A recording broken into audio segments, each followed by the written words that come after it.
Hello friends, welcome back to my channel. तो आपको तो पता ही है, I am now a banking aspirant.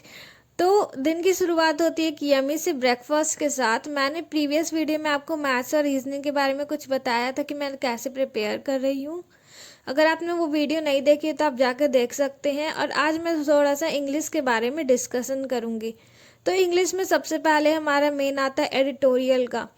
मैंने बहुत लोगों को सुना है कि नॉवेल्स पढ़ लो या फिर कुछ और पढ़ लो, बट मेरा ऐसा मानना है कि एग्ज़ाम में हमें फॉर्मल वर्ड्स आते हैं जो हिंदू एडिटोरियल से रिलेटेड होते हैं, इसलिए मैं एडिटोरियल करना प्रेफर कर रही हूँ। अभी मेरे को ज़्यादा दिन तो नहीं हुआ एडिटोरियल करते हुए, बट जहाँ तक मैं सीख पाई हूँ तो मैं आपको बताती हूँ। सर 1 मिनट 20 सेकेंड का टाइम देते हैं रीड करने के लिए खुद से, उसके बाद सर समझाते हैं।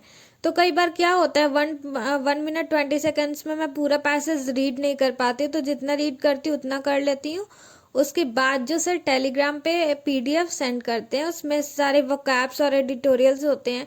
तो वोकैब तो मैं रिवाइज करती ही हूँ, और उसके साथ साथ एक बार एडिटोरियल भी पूरा कवर कर लेती हूँ कि मेरे को सर के समझाने के बाद अच्छे से मैं इंटरप्रेट कर पा रही हूँ या नहीं कर पा रही हूँ।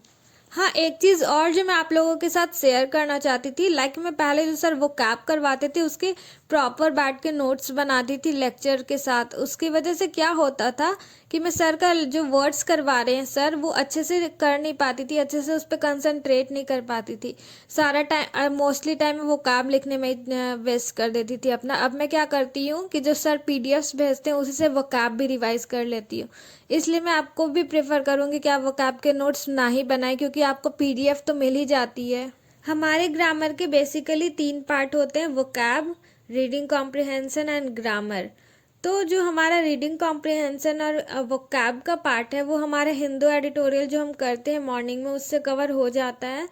तो बचा हमारा ग्रामर का सेक्शन। ग्रामर मैं अनुभव सर से कर रही हूँ, बाकी आप निमिषा मैम से भी कर सकते हैं, बट मैं अनुभव सर का पेड बैच जो अडा 24/7 पे है उनसे कर रही हूँ।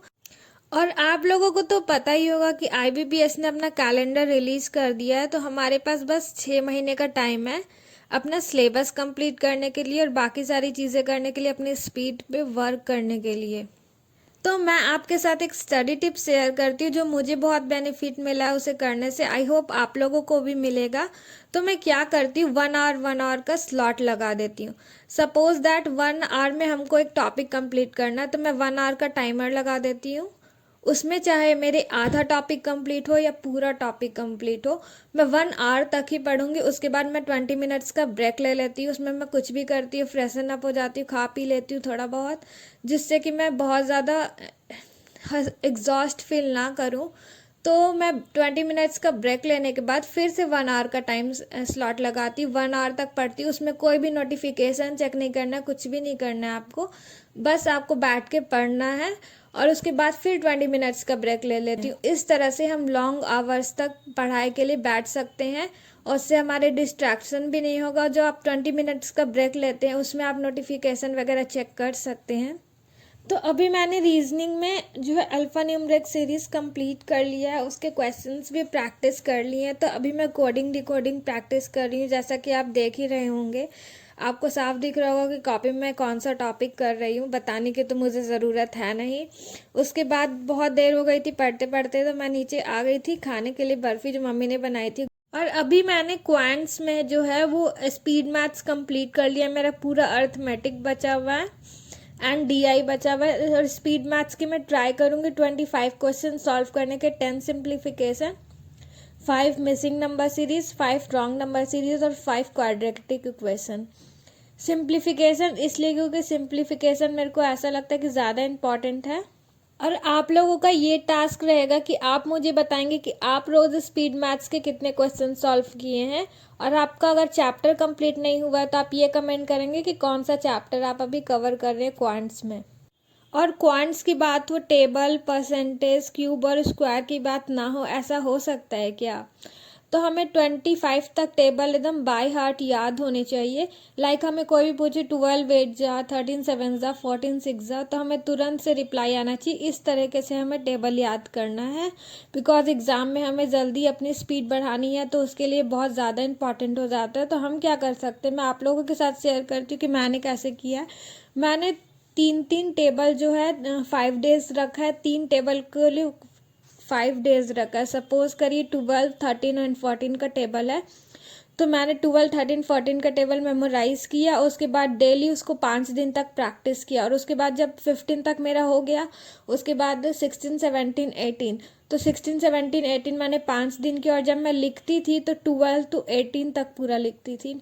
मतलब आपको रिवाइज करना है तो पूरा ही रिवाइज करना है, लेकिन आपको मेमोराइज करना है तो 3-3 टेबल आप ले सकते हैं। सपोज दैट आपको 20 तक याद हो गया, तो आप 12 से लेकर 20 तक एक बार फिर से पूरा लिखेंगे जब आप रिवाइज करेंगे तो।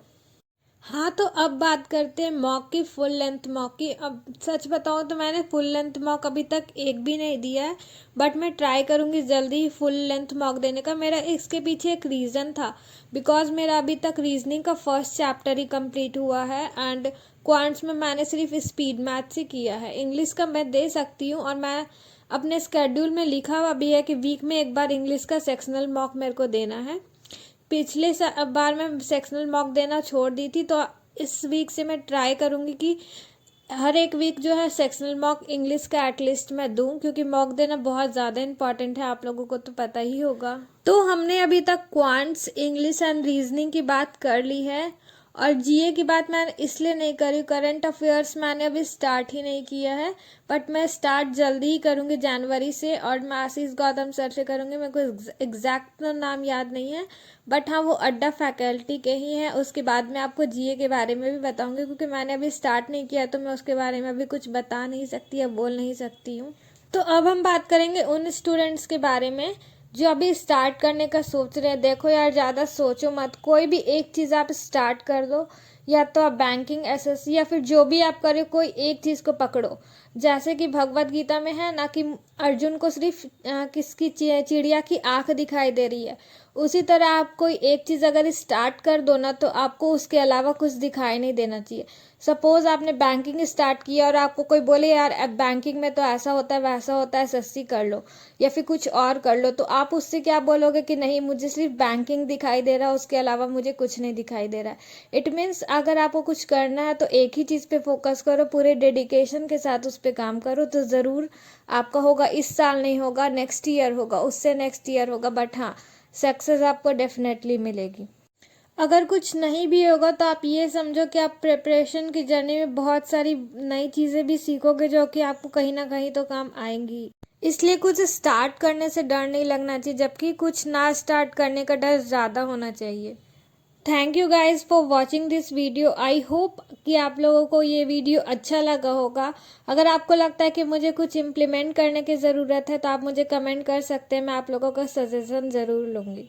और हाँ, अगर आप लोगों की कोई भी क्वेरी है रिलेटेड टू बैंक एग्जामिनेशन या और भी कुछ, तो आप मुझे कमेंट कर सकते हैं। मैं ट्राई करूँगी आपके क्वेश्चन का आंसर करने का अपने नेक्स्ट वीडियो में। अगर आपको ये वीडियो अच्छा लगा है तो प्लीज़ इसे लाइक भी कर दे, बिकॉज आपके लाइक से हमें मोटिवेशन मिलता है नेक्स्ट वीडियो बनाने में। अगर आपको ये वीडियो अच्छा लगा होगा तो आप चैनल को सब्सक्राइब भी कर सकते हैं, जिससे कि आपको आने वाले जो मेरे वीडियोस हैं उनकी नोटिफिकेशन आ सके।